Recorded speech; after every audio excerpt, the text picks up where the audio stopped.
Bonjour à tous, je vous propose d'aller à la rencontre de l'Église catholique au Nigeria.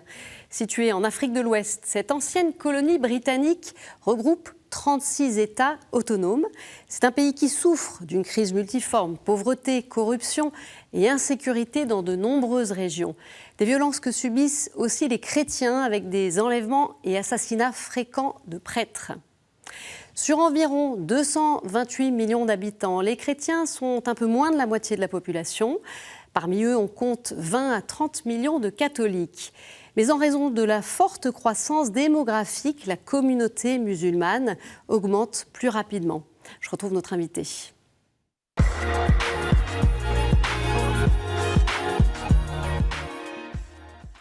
Arnaud Dandinier, bonjour. Bonjour. Alors vous êtes responsable des délégations de l'aide à l'Église en détresse. Vous animez le réseau des bénévoles de cette association que l'on connaît bien sur KTO. Et vous revenez d'une mission au Nigeria à la rencontre des petites communautés chrétiennes de 3 diocèses du nord du pays, Sokoto, Zaria et Katsina. Vous allez nous raconter bien sûr cette expérience de terrain au plus près des catholiques. Et c'est vrai que nous ici, on en parle beaucoup de ce qui se passe au Nigeria. Il n'y a pas une semaine quasiment sans qu'on ait à évoquer éventuellement l'assassinat d'un prêtre.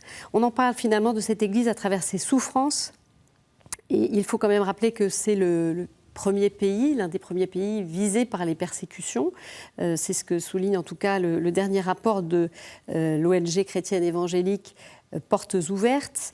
Alors leurs critères d'évaluation sont un peu différents de ceux de l'AED, mais ils donnent quand même ce chiffre qui est parlant. Sur 4 476 chrétiens tués, 3 100 d'entre eux sont originaires du Nigeria. Donc ça, c'est leur dernier rapport. Et on a d'ailleurs tout juste appris, le 5 mars, un nouvel assassinat de prêtres. Alors on va revenir sur ces souffrances, mais on a aussi envie de découvrir, peut-être dans un premier temps avec vous, le visage de cette église catholique, avec des réalités qui sont très différentes du nord au sud, où se trouve la majorité des catholiques. Mais vous étiez dans le nord. Oui, tout à fait. Nous étions dans le nord.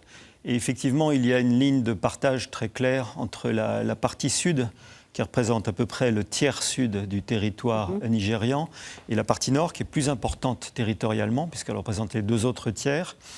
Et autant la population catholique, la communauté catholique, est majoritaire, et assez largement majoritaire, dans le sud, dû à des facteurs historiques, puisque l'évangélisation a été réalisée par le sud, autant elle est très faible en proportion dans le nord, puisque dans les diocèses dont je vous parle, dont je reviens, la population chrétienne représente à peu près 2% de la population. Et pour ce qui est de la population catholique en elle-même, je peux vous dire que dans les diocèses de Sokoto, dans le diocèse de Sokoto, on parle d'à peu près 20 000 catholiques. Oui. Et dans celui de Katsina, 40 000 catholiques. Sur des populations sur des populations qui sont beaucoup plus importantes. Ce sont des populations très importantes. Donc, si vous voulez, on est dans une situation fortement minoritaire pour ce qui est des catholiques. Et du fait de cette situation de minorité, justement, racontez-nous un peu ce que vivent ces catholiques, ces chrétiens dans le nord du Nigeria. Alors, moi, si vous voulez, ce qui m'a beaucoup frappé dans cette mission, c'est l'environnement islamique qui est très prégnant. C'est-à-dire C'est-à-dire que quand vous arrivez là-bas, il y a des choses qui vous frappent beaucoup. La première chose qui m'a frappé, c'est la première église que j'ai visitée, que nous avons visitée à Sokoto. Pour tout vous dire, quand j'ai vu le bâtiment, c'était un bâtiment en tôle ondulée, je me suis dit c'est un hangar pour mettre des tracteurs. Ça ne ressemblait pas à une église. Non, en fait c'est l'église. Et puis la deuxième chose... Il y a un signe extérieur, il y a une croix. Non, il n'y a pas de croix. C'est pas possible. Sur la plupart des églises, il n'y a pas de croix. Donc ça c'est très frappant. En comparaison, si vous voulez, quand vous vous promenez dans les rues, il y a des stations-service, eh bien quasiment chaque station-service à sa mosquée. Ça, c'est la première chose qui frappe. La deuxième chose, effectivement, c'est toutes les femmes portent le hijab. chrétiennes. Y compris beaucoup de chrétiennes, oui, y compris beaucoup de chrétiennes. Donc ça, si vous voulez, sont des choses qui visuellement vous attirent. Et puis après, vous avez les témoignages qui vous sont apportés petit à petit par les membres de la communauté chrétienne sur en fait une situation de très forte discrimination qu'ils vivent. Et cette situation de discrimination, en fait, elle est liée à l'histoire, puisque Sokoto est un califat. Oui. Toujours un califat. Quand vous rentrez, vous avez un portique juste après l'aéroport qui vous indique que vous entrez dans le califat de Sokoto. Il y a un sultan à Sokoto. Et donc, si vous voulez, la population catholique et les chrétiens, ce qu'ils nous disent, ils nous disent, mais nous, en fait, ici, dans cet environnement-là, nous n'existons pas. Nous n'existons pas, nous ne pouvons pas exister. C'est une terre islamique historique dans laquelle nous n'existons pas. Comment ça se manifeste, cette absence d'existence, comme ils le disent ? Si vous voulez, elle se manifeste par le fait que être un chrétien, et notamment pour la population la plus importante de ces régions-là, qui est la population Haoussa, une ethnie, hein. Ce qui est une ethnie, qui est l'ethnie qui représente 30% de la population à l'échelle du Nigeria. Eh bien, si vous voulez, être chrétien, c'est être un infidèle, mais c'est aussi être un traître. Parce que... le mot est fort, là. Le mot est fort, oui, parce que la religion naturelle, c'est ce qui nous est dit, la religion naturelle, c'est l'islam, et il est anormal d'être d'une autre religion. Donc, si vous voulez, ça va induire des discriminations qui, si elles ne peuvent pas être affichées officiellement, du fait de la constitution nigériane, c'est quand même un État dans lequel il n'y a pas de religion d'État, normalement, il n'y a pas de religion officielle, eh bien, elle va se manifester, mais alors de manière très claire, néanmoins, discrimination à l'emploi. Dans la fonction publique notamment, les premiers contrats sont des contrats de 2 ans. Eh bien, ce qu'il nous est dit, c'est qu'au bout d'un contrat de 2 ans, une fois que le chrétien est identifié, il n'y aura pas de deuxième contrat. Il n'y a pas de renouvellement. Il n'y aura pas de deuxième contrat. Un deuxième exemple tout récent.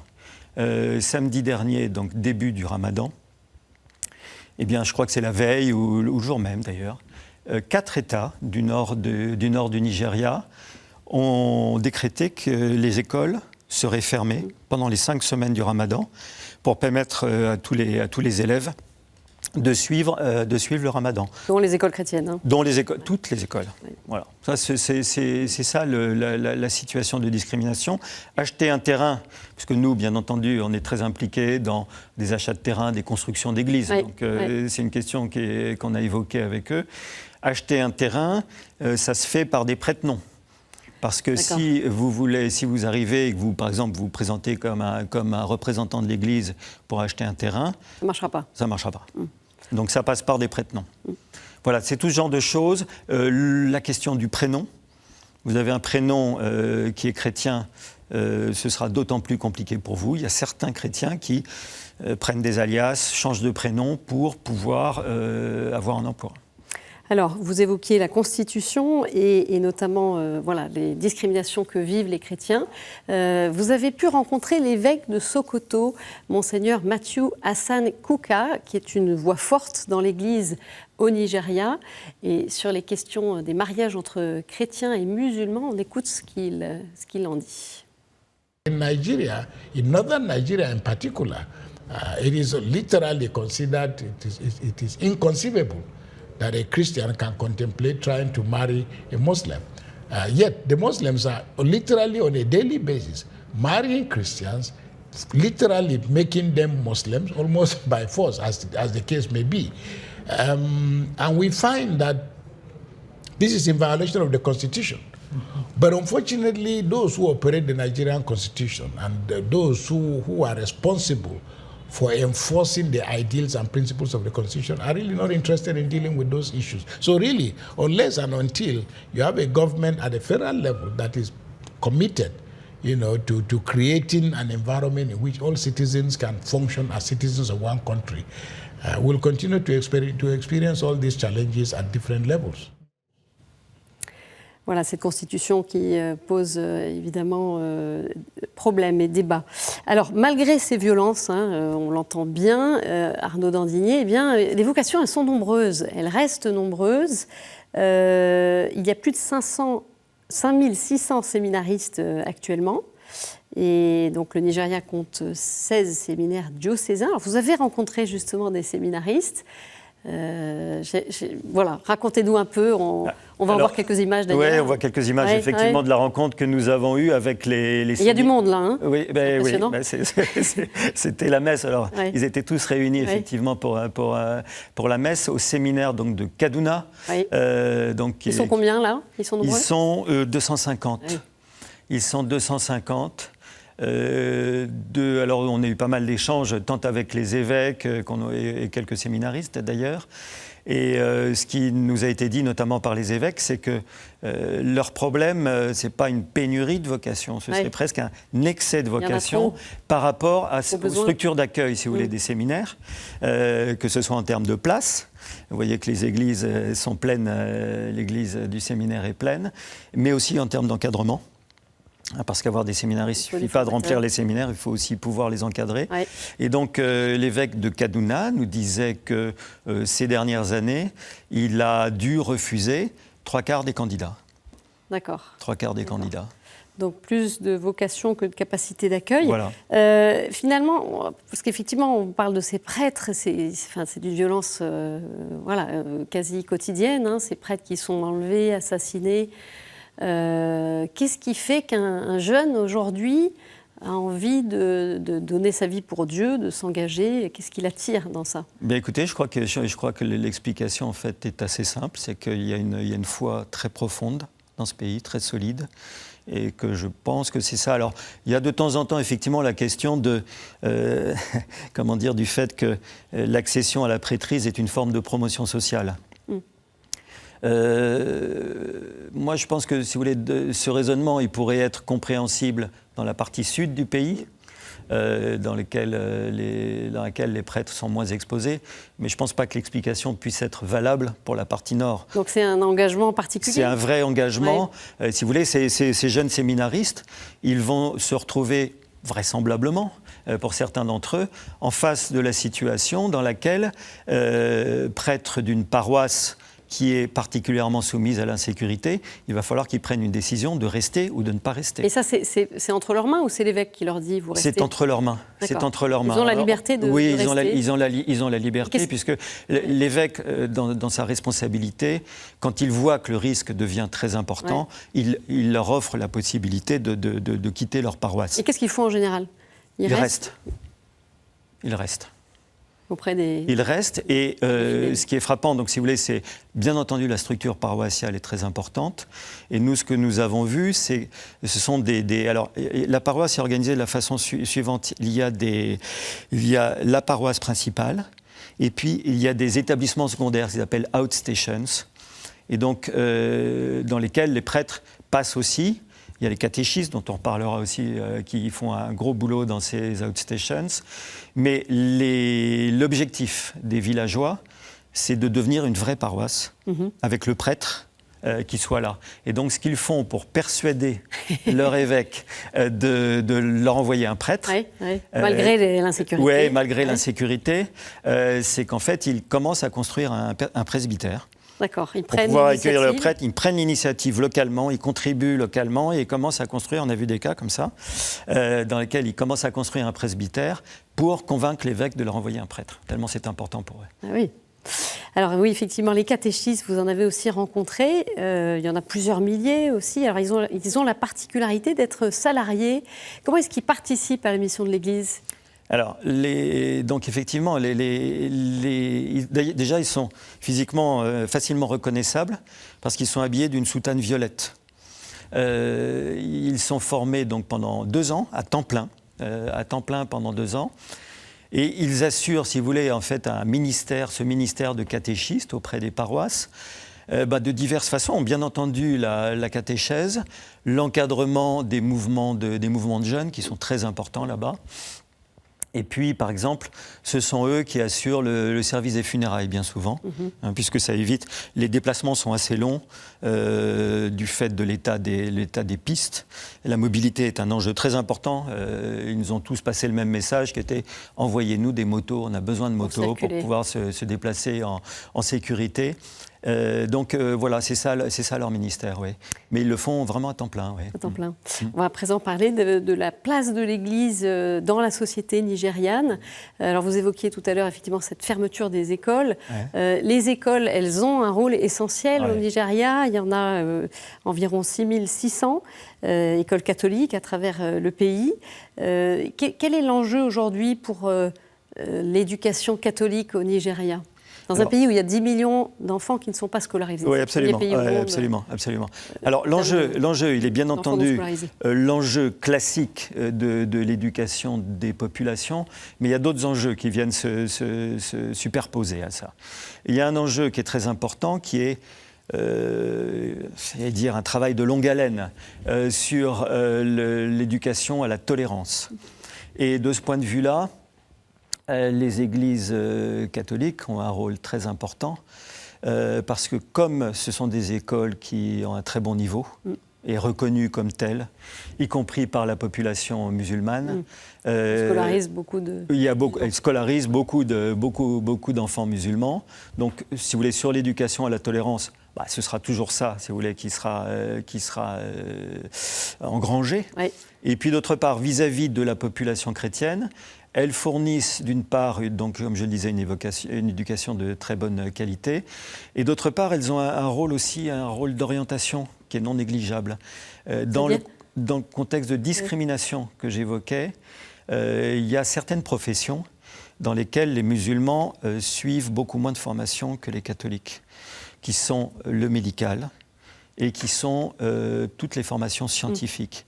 Et donc, si vous voulez, il y a un accent qui est mis naturellement sur ces formations pour permettre ensuite aux chrétiens d'aller vers ces filières-là. D'aller vers ces filières-là où ils seront peut-être un peu plus facilement acceptés. Alors on l'a vu, le Nigeria fait face à une grave crise sécuritaire avec des déplacements de population, parce qu'il y a l'insécurité qui a plusieurs visages. Plus de 3 millions de personnes sont concernées. Bon nombre d'entre elles vivent dans des camps avec des conditions de vie très précaires, comme c'est le cas dans le diocèse de Makurdi, situé dans le sud-est du pays. En 2023, le père Remigius Iulia témoignait de cette situation dramatique auprès de l'aide à l'Église en détresse. On l'écoute. I didn't imagine I was going to see human suffering in such manner. Villages burned down, people being killed in their homes, some have been unable to bury their dead because they were shot in the bush as if they are wild animals. The killings are continuing. In the camps, they lack the basic things of life. You can imagine the people who used to fend for themselves are having to beg now to eat, to feed. This is the condition that human beings have been reduced to for many years. We're not talking about 1 year, we're talking about years. So they are living in a circle of hopelessness. But what we have tried to do as a diocese, as a church, is to give them hope. Voilà, ces souffrances, elles sont multiples, ces traumatismes. Il y a effectivement aussi la pauvreté qui en fait partie. Vous avez rencontré un prêtre qui a monté un institut de psychologie. Quelle est la démarche ? Oui, alors c'est une démarche que j'ai trouvée très intéressante. C'est en fait le père Georges qui a monté il y a quelques années ce qu'il appelle le PSI, un institut de psychologie et de spiritualité. Il mêle les deux, psychologie. Il mêle les deux. Oui. Il mêle les deux, et notamment l'apport de tous les mystiques chrétiens, Saint Jean de la Croix, Thérèse d'Avila et autres, dans un travail psychothérapeutique avec divers types de formations, je ne rentre pas dans le détail, et dans lequel, effectivement, l'audience s'élargit d'année en année. Et donc il traite, en fait, il nous dit, ce n'est pas du stress post-traumatique, puisqu'on est en plein stress, en fait, on est en stress traumatique. Et donc il traite de cette façon-là beaucoup de patients. Ouais. Alors Arnaud Dandinier, pour continuer à découvrir avec vous l'Église catholique au Nigeria, j'ai ces 2 dernières questions. Quelles sont les personnalités chrétiennes du Nigeria qui vous inspirent? Vous en avez vu un paquet, là, j'en ai vu pas mal. Ce qui il faut choisir. Alors, il faut choisir. Voilà, il faut choisir. Il y a toujours les sœurs qui sont toujours très attachantes. Les populations elles-mêmes, enfin, tout le monde est très attachant. Ce qui m'a plus frappé, c'est la personnalité des évêques. Chacun avec leur charisme. Vous avez vu Monseigneur Kouka tout à l'heure, qui est une personnalité politique quasiment au Nigeria. Je pense aussi à un autre évêque, Monseigneur Abila, qui, quand il se déplace, attire beaucoup les populations. Donc voilà, ce sont les évêques qui m'ont beaucoup frappé de ce point de vue-là. Oui. Et quel moment fort en Église vous avez vécu là-bas? Justement, on a visité, lors de notre mission, à un moment donné, une école dans laquelle 650 enfants déplacés ont été accueillis. Alors, ils vivent dans des conditions effectivement très précaires, mais ce qui m'a beaucoup frappé, c'était l'accueil et la joie, parce que ça, c'est une grande caractéristique de l'Église au Nigeria, c'est la joie vécue dans la souffrance, et donc cette joie qui se manifestait autour de la visite de l'évêque, principalement. Il y avait des grappes d'enfants qui le suivaient, c'était un très beau moment. Merci beaucoup Arnaud Dandinier pour cet éclairage de retour du Nigeria. Et on poursuit avec quelques autres informations dans le monde.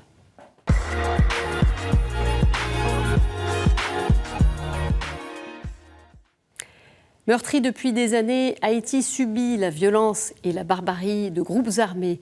Alors malgré les souffrances, les évêques haïtiens, dans leur message de carême publié lundi 3 mars, appellent les fidèles à ne pas succomber à la division et à être des artisans de paix. Soyons chacun pour l'autre la main qui relève, la voix qui secourt. Malgré l'horreur des violences, la tyrannie des groupes armés et l'indifférence ou l'impuissance de ceux qui devraient garantir la justice et la paix, les évêques appellent à prendre l'exemple de Jésus pour se mettre sur le chemin de la résilience. Notre peuple aujourd'hui, pourchassé et meurtri, peut retrouver dans le Christ ressuscité la force de se relever, écrivent-ils, dans ce contexte évidemment très dur, sécuritaire. La semaine dernière encore, une attaque de gang a fait au moins 20 morts à Port-au-Prince, la capitale. Joie pour les catholiques de Jordanie. Monseigneur Iyad Toual a célébré le 1er mars sa première messe pontificale à Madaba, ville située à 30 km au sud d'Amman, la capitale. Monseigneur Toual a été ordonné le 28 février évêque auxiliaire pour le patriarcat latin de Jérusalem. La célébration s'est déroulée à l'église du baptême du Christ, Al-Maktas. C'est la première fois qu'un vicaire patriarcal de Jordanie est ordonné sur le sol du pays. L'évêque élu commence une nouvelle mission en tant que vicaire pour le royaume hachémite de Jordanie. Les chrétiens y sont autour de 3% et, fait rare dans un État musulman, ils sont reconnus comme citoyens à part entière. Enfin, Caritas et une centaine de leaders religieux ont appelé le G20 à l'allègement de la dette. C'est le sens de leur lettre publiée le 26 février dernier et destinée aux ministres des Finances du G20 qui étaient réunis la semaine dernière à Johannesburg. 3,3 milliards de personnes, soit près de la moitié de la population mondiale, vivent aujourd'hui dans des pays qui consacrent plus d'argent au remboursement de la dette qu'à la santé, à l'éducation ou à des mesures climatiques vitales, ont alerté les signataires. Plusieurs mesures sont proposées dans la lettre afin de mettre en place un système d'endettement mondial équitable et fonctionnel. Tout de suite, c'est la chronique du Monde.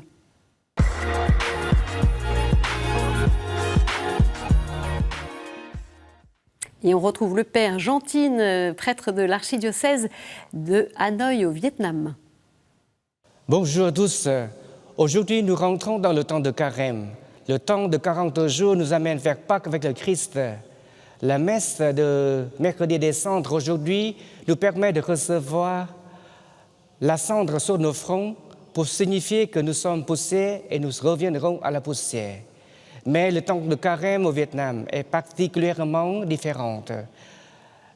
Chaque jour, les chrétiens vont à l'église vers midi avec une méditation sur la vie de Jésus, avec une mélodie vietnamienne. Je vous le présente.